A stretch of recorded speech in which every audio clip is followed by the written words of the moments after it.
Hey Julius, how you doing? Good. How are you? I'm good, thank you. So let's talk about this pandemic that we're having. Yeah, How long has India been in lockdown? the lockdown began on the 21st of March. Okay. So it's going to be about 60 days in a few days. Yeah, I think London's been in this about the same length of time. I think we went into lockdown on the 24th, something like that.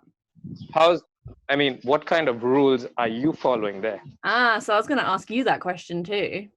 So the rules that we have in the UK are basically you can go out once a day for exercise and you can go out once a day to get food, but try and limit those visits as much as possible. But when you go outside, you have to keep 2 meters distance from everybody, but wearing a mask is not essential. What about you? What are the rules in Mumbai? I think overall, the central government has laid out one rule for all the states to follow, and every state then modifies certain things. But in terms of what you're meant to do and how you're meant to move about, it's all the same for all of India. Mm-hmm. I've been in Mumbai from the time the lockdown has begun. And where do I start?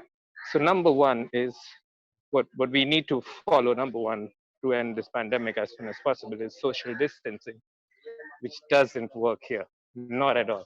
Yeah, I guess do you think that's why they've enforced people to wear masks, because social distancing is just so difficult to do in India? Because I know in London, especially for us, it's very difficult to do as it is. Yeah. I'm not sure. The mask has become probably one of the easiest way for people to understand that there's something different, that the pandemic is something different from your regular, say, disease or whatever you can think of, any kind of sickness. You've been here, you've seen masks is something very rare for people to have here, and the way the media has portrayed about the rest of the world, about this pandemic, and also about the things that you've heard from, say, a prime minister and and other people around. The message that's been put up is, if you have a mask, the way people look at it is, if you wear a mask, you're invincible. Okay. So so people would wear a mask and then stand shoulder to shoulder with everyone, cheek to cheek with everyone else, because they think if you wear a mask, you eliminated the pandemic. Which we know is completely not true. And yes, basically in the UK, if you they're actually reviewing the science, and they've said that there's been nothing to prove so far that masks are more effective than social distancing. So they're really pushing the whole 2 meters distance thing, because they're saying basically that masks are just nowhere near as effective as social distancing. Obviously, people in hospitals have to wear masks because they need to be within 2 meters of their patients, but everyone else, the general public, they've just not enforced it as a law, because they're just saying the science isn't strong enough to suggest that it's actually effective. And they don't want people to just go and buy loads of masks, and then that means that all the people in hospitals are short on masks as well. I think supply of masks isn't something that's been a problem here. I think also the prime minister addressed to the nation that if you're short of masks, or if you can't arrange for masks, then you should create your own mask. Basically just protect your face, your nose and your mouth. And I'm not sure if scientifically it's a good thing or a bad thing, or it's useful enough as people say it is. But I think it will help contain it better, because one, social distancing is not happening in most parts of India, and it probably won't, because people don't understand social distancing. We've all been living in small spaces, like a pack of sardines all our lives. Most people don't understand what social distancing means. People don't understand personal space. So if I go out to shop, which which is why I'm out at the moment. So when I head to a shop and I want to buy, say, something from the grocery store, there's already a few markings done by BMC, which is one of the corporations in Mumbai that control most of the municipality, all the municipalities, sorry.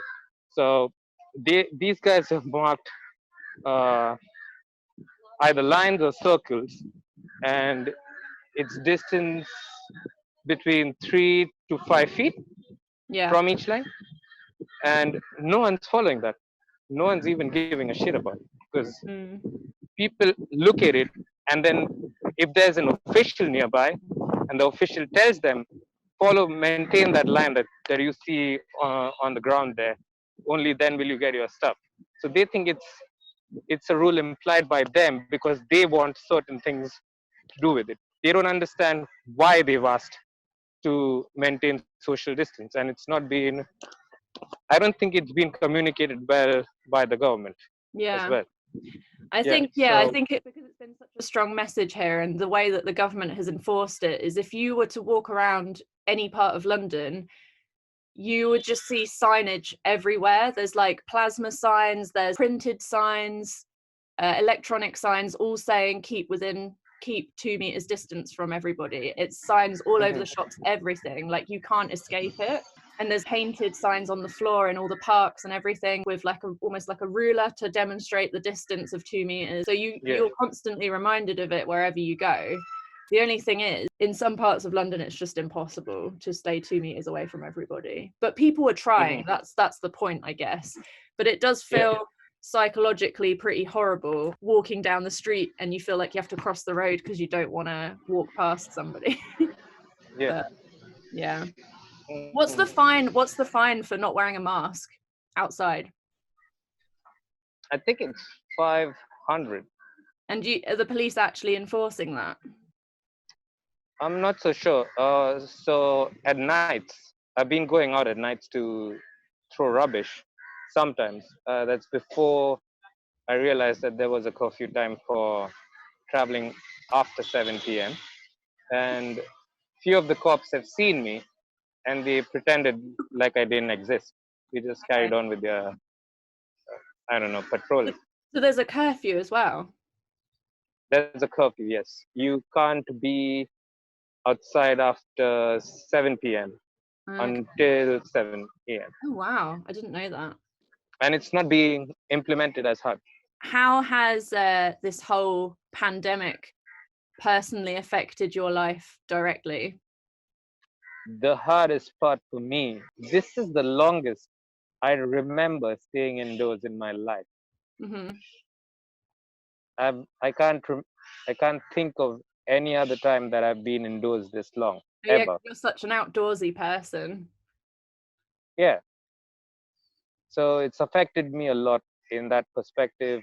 I've been trying to follow as many rules as possible, but it's not something everyone can put up with. How it affects me is I'm a very social person myself, and I like being around people. I like meeting my friends, and every time that I've been outdoors, outside of my house to do whatever I'm doing, and I see someone and we're all ready for a hug every time, and then we realize, oh shit, no, we have to follow social distance, and that's not happening. And it's kind of, I wouldn't say it's depressing, but it's sad. It's sad not to display any kind of affection in a time like this. The biggest problem for me is being indoors. I've never been used to it. I don't think I can get used to it. I try doing things that everyone usually do while indoors, which is watching stupid series and films, and it hasn't worked for me. I watched maybe 1 or 2 series, and then I don't know what to do with my life. Yeah. And watching random videos, some of yours, some of the videos that can help me develop in my career, I've been watching them, but I only watch them, memorize them, but I can't practice them. Also, the fact that, I've been living alone for a long time, and it's very recent that my sister has moved in with me. And currently my dad's down as well, and we live in a very small house. So having no personal space at all, that affects me a lot. Yeah, I'm sure. It, yeah, is something that my dad and my sister probably don't understand, but I've tried time and again to explain to them how important it is to someone who has lived by themselves for a long time. Mm. And people do say, "Oh yeah, we understand," but no one understands it as D- they say they do. Do you think it's brought you closer together though, or not really? It's not really. Oh no, I think all of us want to kill each other. I think my sister's also used to living by herself for a while, because when I'm not around, she's by herself, Yeah. and we are all just super grumpy all the time. Oh no, that We sucks. wake up grumpy, we sleep grumpy. Oh no. Yeah.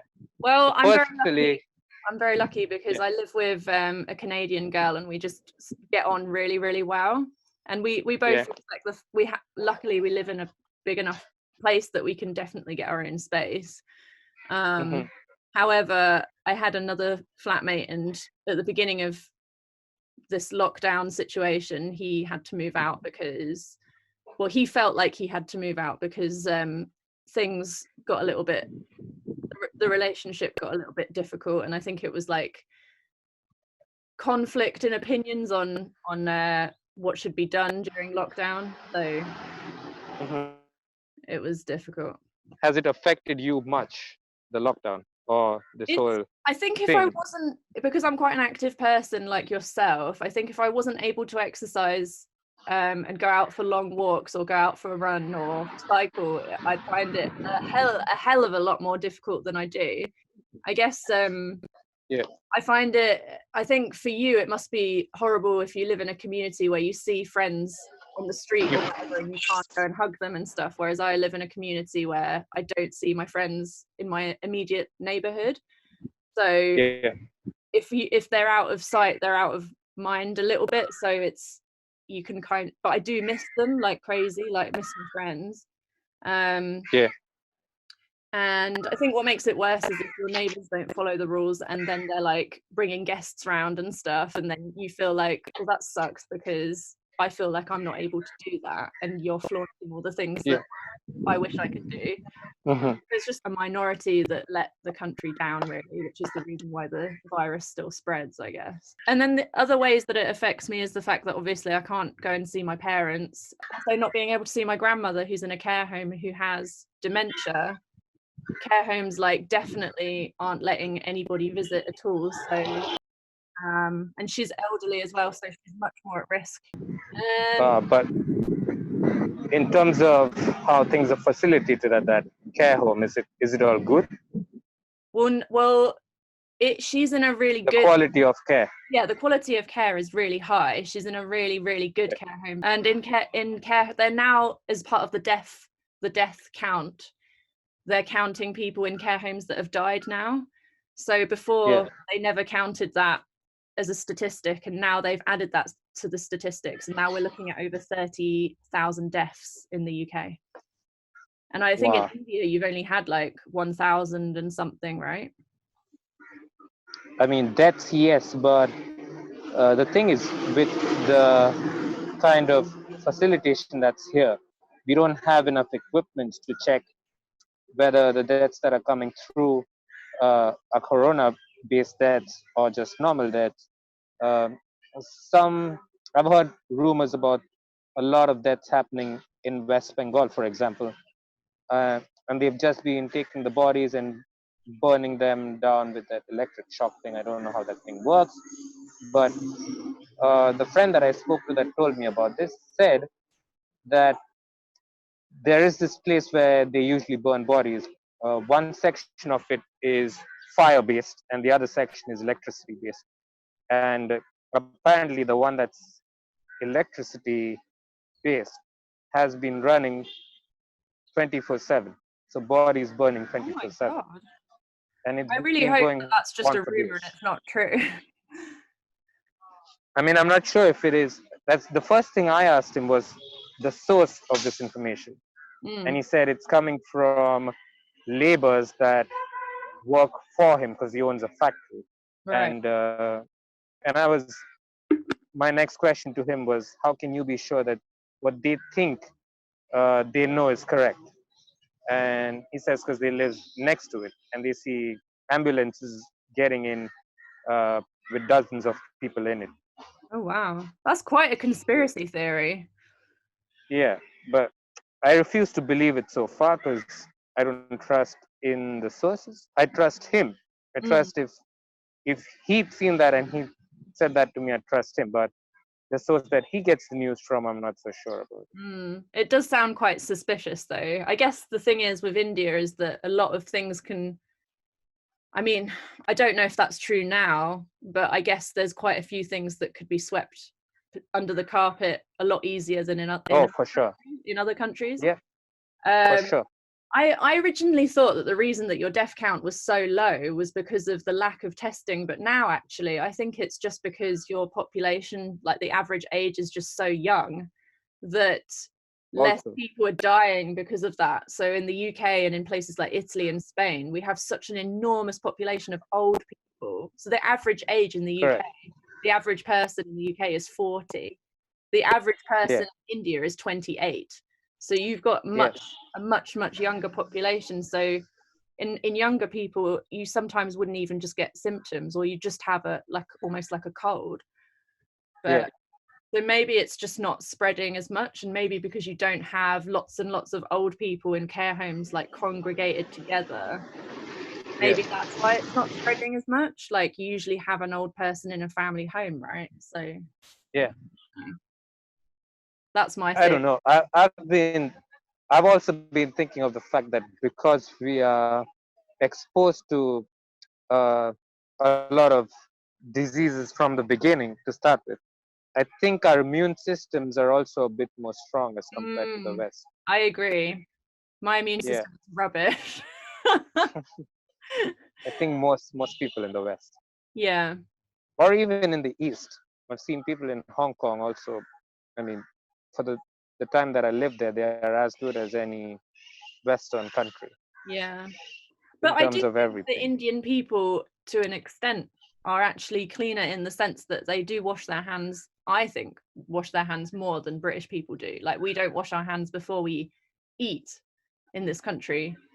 Or we know that we should, but nobody really does because obviously we use a knife and fork rather than Yeah, directly touching the yeah. food. But I still, mean, like a lot. majority of the Indian population eats with their hands. They must. I know, but they would normally in restaurants, like it would be normal for people to wash their hands before they eat rather than just eat straight away, right? Yes, I think that's true. So like here, that's not really a thing. Like we don't have Oh, wash basins that are out in the open, like in a restaurant that you can see. yeah. Or so it's not something that's really implemented in our routine hmm before we eat. So I think that's a I big. don't know. I mean, it's if you think of it that way, it makes sense. Yes, there's a wash basin everywhere in most restaurants for you to make sure that you have enough water to clean your hands before you eat or even wash your face, whatever, however you'd like to use it. But at the same time, we have a huge problem with people spreading diseases via spitting everywhere. Hmm. I mean, surface touch is one of the biggest reasons why this thing has been affecting the world so much. And some people might be wearing a mask, but then you've seen some people wearing a mask like this. So Yeah. if they sneeze, they're going to sneeze out everything and then wipe it with their hands and then just wipe their hands to something that doesn't belong to them. And then it stays there. And if they have the virus, it's going to just spread just like that.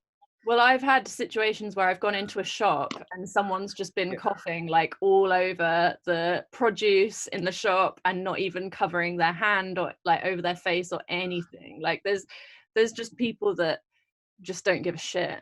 There's always going to be that Yeah. in And every country though. it doesn't matter what country these people come from. You just don't have that kind of sense, I believe. Yeah. So what's the strategy going forward then? Because I know that I understand that you're coming out of lockdown soon. Is there going to be like an easing of restrictions, like, or are things just going to go straight back to normal straight away? Like, how does it work? I'm not sure, because what's been happening with the government currently is you're only told what's going to happen in the next few days or in the next month or whatever, a day or two prior to the rule being implemented. So so we don't really know what's going on.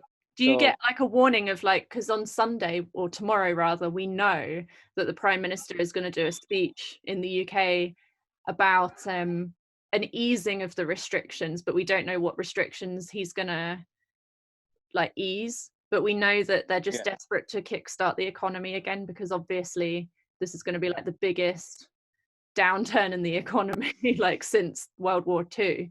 So I think they're so worried that about protecting the UK's economy and all this kind of stuff that they must have to open some businesses or do something. we get addressed by the Prime Minister. I don't know if there's a time frame as to when he addresses stuff, but most people do know, because it's in the news, it's sometimes in the newspapers as well, stating, okay, the Prime Minister is going to come on live television at this time on this date, and that's usually that usually happens with a good 5 days in hand. Okay. But when it comes to the rule that you need to follow, that's going to be an ordinance, for example, that happens just immediately. So you're told now, and then tomorrow there's no vegetables for you to go get from the market. Okay. And it's so the divide between the rich and the poor here. It's much harder to contain the population here that lives in the slums. For example, there isn't a physical boundary that you can put us in. I live in the slums as well, so there's no physical You don't live boundary. in the slums. It is a slum. It's not. It's declared a slum. You just live in a la-la land when you come to India. You don't know what's going on. You don't live in a slum. You don't live in a proper Mumbai slum, though. It is called a slum. It's declared a slum. No, it's not. I don't believe you. How much are you betting? I just didn't know No, that. bet me then. I just assumed it was just an ordinary house. Yeah, because have you been to Dharavi? I've seen the Mumbai slums, as in like the ones near the airport. Yes, that's because you're looking at it from an aerial view. Have you seen one? Have you seen my village from the tallest building around here? No. No, so you wouldn't know. The only difference between the slums in Dharavi and the other slums that are popularly known as slums is that they are by a river, and it's easier to spot and it's easier to litter. We don't have a river next to us. It's like you've got like a bit more outdoor space and a fence and stuff. It's not like yours is like you're in the middle That's my house. That's just my house. Have you seen what's beyond that fence? No. Should I record that and send it to you? It's like There's dead rats. There's dead rats and sometimes cats. Oh God, please don't send me dead rats. And then someone's sewage system is leaking. Okay, I think we're going a bit off topic now. Let's go back. You asked for it. I know. I'm sorry. What's the deal? Explain to me the whole like red zone and green zone and stuff, because that's not something we have here. Like what I've heard that they've sectioned off certain parts of India. Yes. So there are 3 sections: red, orange, and green. Green being everything runs as normal except big public gathering. So no churches, temples, mosques, malls, but everything else is okay. If you're ordering something online, you can order anything, even if it's non-essential. So green zone basically is you can do everything in a green zone normally, keeping in mind social distancing, and the mask is still on. The rule is still on for the masks. I guess it's quite good that it's not wedding season then in India at the moment, because that would be a disaster, wouldn't it? It was wedding season. It's all gone now. Yeah, but your wedding season is more like December, January, right? February. December, January, yes. But also, according to think, I'm not sure, I think a lot of Hindu weddings happen at this time as well, Hmm. just before the monsoons. I'm not 100% sure on this, but yes, I've had 3 weddings. I've missed 3 weddings because of the lockdown. Okay. So yeah, go. Yeah, Sorry, I interrupted you. So the orange zone and the red yeah. zone. So orange zone, I'm not entirely sure about the orange zone, how many restrictions it has, but it's, I think, about 75% of the 100% that the green zone can do. So I think you can't, no, you can still order for non-essential items online Hmm. in the orange zone. Everything else would be closer to red zone than the green zone. Red zone is, um, you can only buy essential stuff. You still maintain the curfew timing. You're not. Uh, what else? What else? Julius, what's wrong with you? I forgot. Basically, is you're just stuck at home. So everything that I've been following so far is what I would have to follow in the red zone, because Mumbai is in the red zone. And you told me that your friends were quite surprised that you'd been following the rules so well, because you're normally a bit of a rebel. Like, why do you think that they're less inclined to follow the rules than you are? Uh, I don't know why they've not been following it. I can't speak for them because I haven't spoken to them about it. But the reason I'm following the rules is because it's okay if I get infected and I somehow survive or go to the hospital or whatever. But currently, I'm living with 2 other people. I don't want them to be infected because of me. Mm. Um, Also, I think this pandemic is something, now I think is something that's really serious. It's stopped the world. It's a very serious thing. What bothers me is the way the disease can spread. Surface touch is one of the biggest reasons. And what I've been doing is whenever, for example, I'm outdoor now, I'm outside now. So every time you see me sit somewhere, I'm what I'm doing is I'm dropping some of my hand sanitizer there, cleaning it first, and then sitting there. So Mm. I've been trying to follow the rules, making sure that I don't get infected, and if I'm infected, I don't spread it to someone else. So I've been doing it because I think it's important, because I fear if it gets bad, it's going to be really bad here.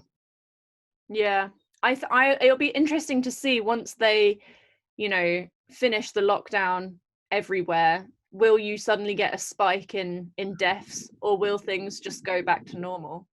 I think that's what people are worried about in the UK, is that once they did some research and they found that even once they lift all the restrictions, people still might not want to go about their normal lives because they'd still be cautious that just doing normal everyday things would spread the Yeah, disease. So yeah, even they're saying, even if the government does take everything back to normal, people will still be psychologically affected by it, to the point where they don't feel like they can do the same things they used to do. I don't yeah. know. So Mm, because the people don't want to, they know that there'll be another spike as soon as people get their freedoms back. There's no way of avoiding it.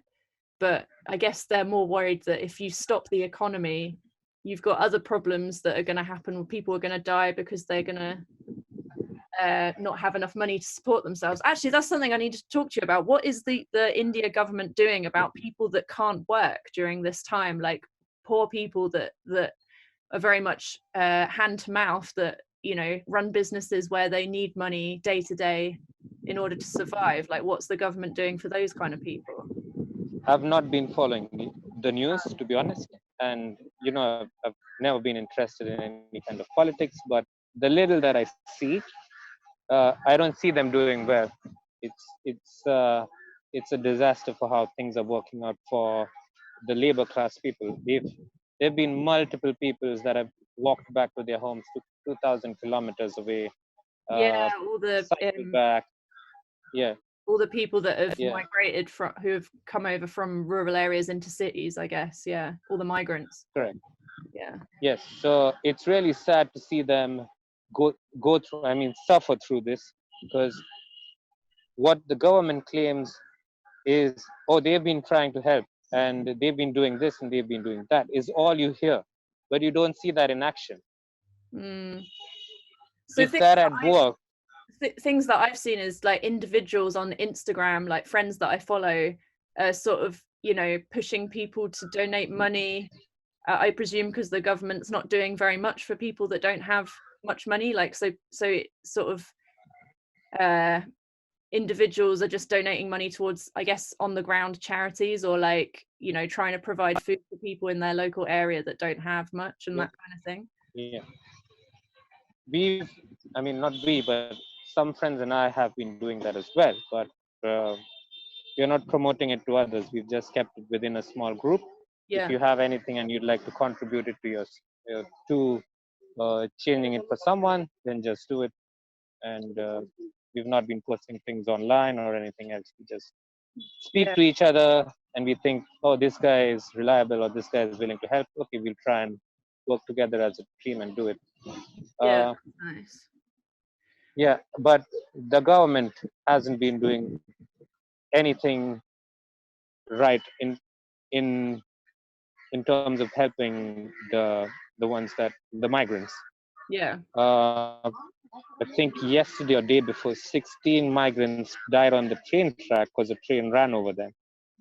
But now this is where it gets tricky. Okay, people think it's the government's fault for that happening, but how is the government faulty if someone's sleeping on the train tracks? Mm. Yeah, but the government is faulty by not allowing them to board the trains or providing special trains for them for free. I There heard, have yeah, been, they charged people for train tickets or something. yes, people, when they given opportunities to exploit, they're exploiting everyone, Oh God.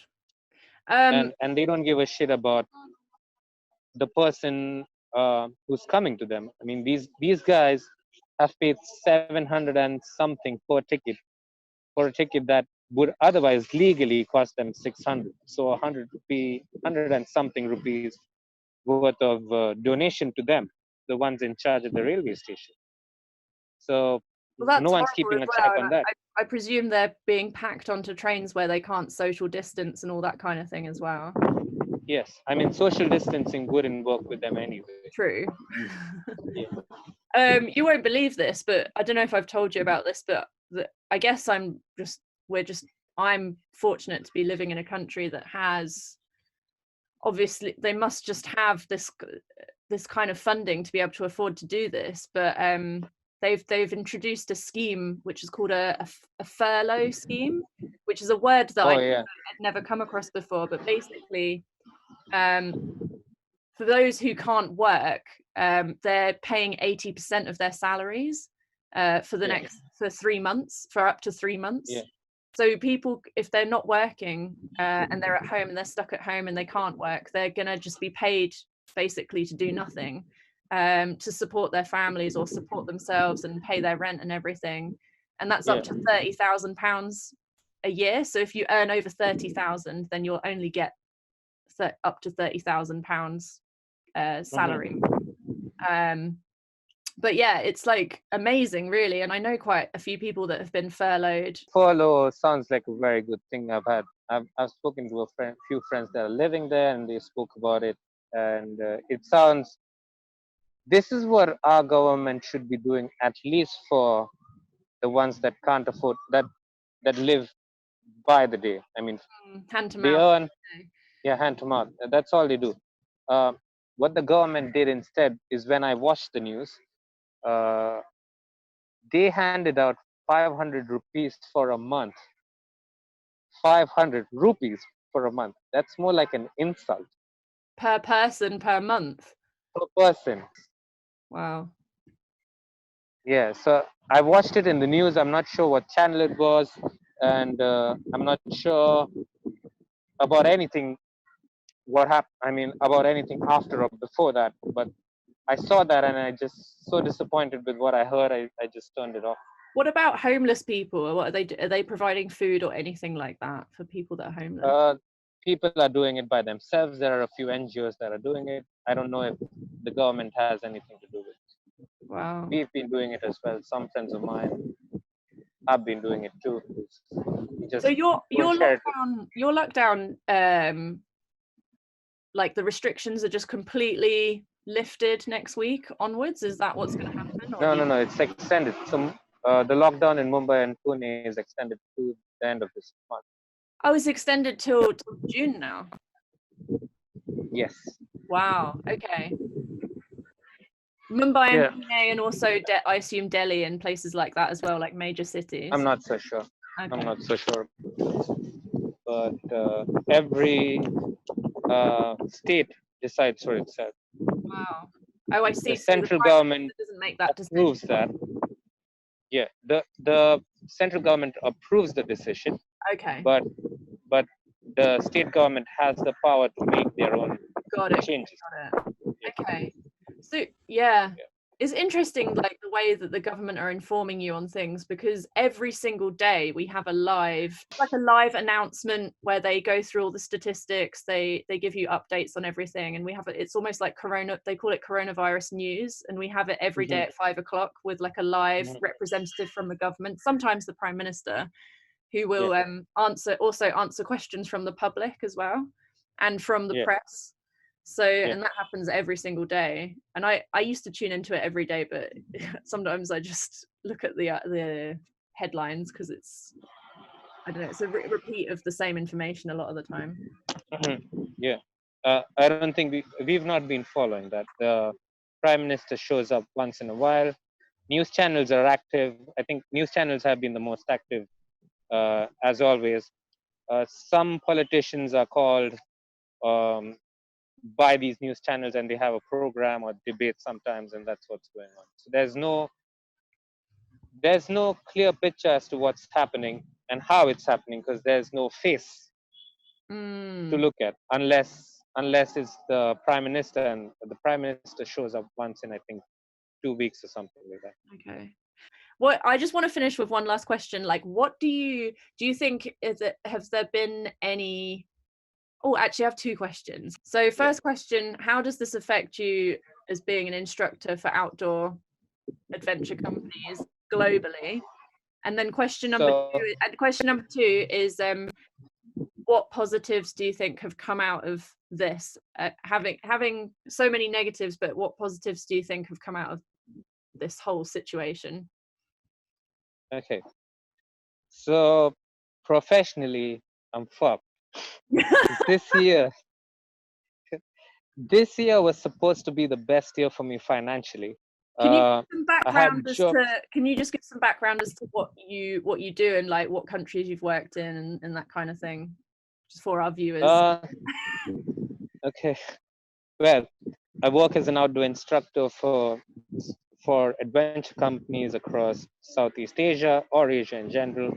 My job is to teach people, mainly students, adventure sports and a little bit of emotional intelligence in every lesson that I have with them, every session that I have with them. Also, a little bit of team building and things like that. That's what I do for a living. That's how I earn money, and I've been doing that for the past 2 years in Hong Kong. I have worked in China as well. I've done a little bit of work, but it was more of volunteering work in Vietnam, but the same profile. I wished to work in Indonesia as a surf instructor, but that's not going to happen anytime soon. Those guys are much, much better than me. So it didn't work out the last time that I was in Bali looking for jobs as a surf instructor. And that was largely due to Corona and a little bit because I'm not as skilled as them. Professionally, as I said, this year is fucked. This year, financially, was supposed to be the best year for me in all my life. I had jobs secured right up to September in China with 2 different companies. And I was meant to start in February, but I've just had a word with them last week, and they said, forget about anything this year. They're not taking foreigners in, number one. The ones that are already in can work, but they don't have enough jobs for them. And especially the ones that are into working as outdoor instructors or teachers. So China is out of the picture. Hong Kong is, I mean, the tourism industry is cut in half. People won't be traveling. People won't be doing any adventure I can't activities. Schools imagine are shut anyone down. would be traveling for a long time, not until at least next year. Do you know what I mean? Like, I think even I won't be Yeah. able to come over to India until maybe January. Hmm. I mean, I'd like to go out because I'm still craving to get back to work, or even if I don't get back to work, I want to continue doing things I like because I can't So not. what's the plan if you can't get a job abroad? What are you going to be doing? If I can't secure myself a job abroad by September, and I see that I'm locked down in my country until say December, what I'm going to do is, if travel bans are lifted within the country, what I'm going to do is I'm going to go to a cold place and learn snow sports there because I don't really have much experience in snow. Okay, and it So could expand I'd your like to, portfolio. yes. So I'd like to get better at skiing and snowboarding. I'm not You have sure the how I'm going to finances do to that. be able to do that, despite not being able to work at the moment. Yeah. Uh, if that doesn't work out, I'm going to the Northeast. If it doesn't work out, I'm going to the Northeast. That's the only place in India that I haven't seen, the Seven Sisters. Every other state in India, except for the island states, I've seen. You're meant to be going to So Northeast with me. if you can't make it, I can't help it. Okay. Say it how Yeah. it is. My priority is I know, to I have know. some money. Put So yourself first. yes, So positives. Give me some positives. positives. Because I think this must have done the environment a hell of a lot of good, don't you? Yes, I see. I've been seeing that on social media, on news, and I believe it is working because the Earth hasn't rested for this long together at once. And what I see from this is I have never seen the streets this empty, this quiet. Uh, all my life, if you're on the road, and even if the road's empty for say 100 meters, and there's just you on that within that 100 meters, and there's a bike or a rickshaw or a car 20 meters away from you, you will be honked at for no reason. There's no one next to you, but they'll just keep honking at you, and I hate that. There's absolutely no reason for you to be honked at. But things like those have changed now because there's no one. Not right now, but in the beginning at least, there was no one on the street, and it felt so good to be walking on the street with no one honking at you. Peaceful. Yeah, it's so peaceful. Yes, Yeah. it's also much cleaner because there aren't people on the streets, so there you see fewer, stains, pan stains on the wall. You see, you don't see garbage anywhere, everywhere across the street, on the street. What else? There's been a significant change in, uh, I would say, nature everywhere around us. Because some of my friends have been calling me and telling me, "Oh, I've seen this bird and it looks like this," and blah blah blah. They describe the bird to me and they ask me to refer to the bird book so I can tell them what bird this is. And they say they've never seen those birds before. Wow. So changes like those. They're just sat at the window. Some of these friends have no life outside of their computers, but now they sit at the window observing what's going on around them, and that's really nice. I do feel like this has So made me a lot more observant as to just being able to just stand still and just slow down a little bit and just enjoy your surroundings a bit more. And I don't know. yeah, but I think you've been doing that anyway, no? Not I maybe mean, I not as think much. people that either travel or are in love with nature give more time to nature, I think. Yeah, maybe that's true. An example is how people have been losing their shit about the moon, saying how beautiful the moon is today, but it's been the same for forever. But I You've noticed just people not in been looking at the moon. I noticed people in Delhi have been posting pictures of the sky because obviously there's some of the air quality is so much better. There's less pollution, They're like, Yeah. oh my god, the clouds look so beautiful and the sunsets is just so much nicer. I guess they can just see it a lot clearer. Well, I think that's it. I don't know. I've been thinking about a lot of things today, so I don't think it was the best interview. No. I think it was good. I think it's nice to do a comparison between the two countries, and yeah. Cool. But thanks so much for doing the interview. You're welcome. Hey, what's up? मैं हूँ Lali. Thank you so much for watching that video all the way through. I appreciate the fact that it was really, really long. I've had a few comments before saying that people wished that my videos were less edited and a little bit more raw, so I wanted to give you more of a raw video, and the raw video ended up being about 45 minutes long, so sorry about that. But if you made it all the way to the end, then thank you so much, and if you have made it to the end, then I'd like you to comment down below the answer to this question. I'd like to know from you guys, how has coronavirus affected you personally in your country? So comment below if you made it to the end. And देखने के लिए धन्यवाद, thumbs up दीजिए और subscribe कीजिए, अपना ख्याल रखना, love you guys, bye.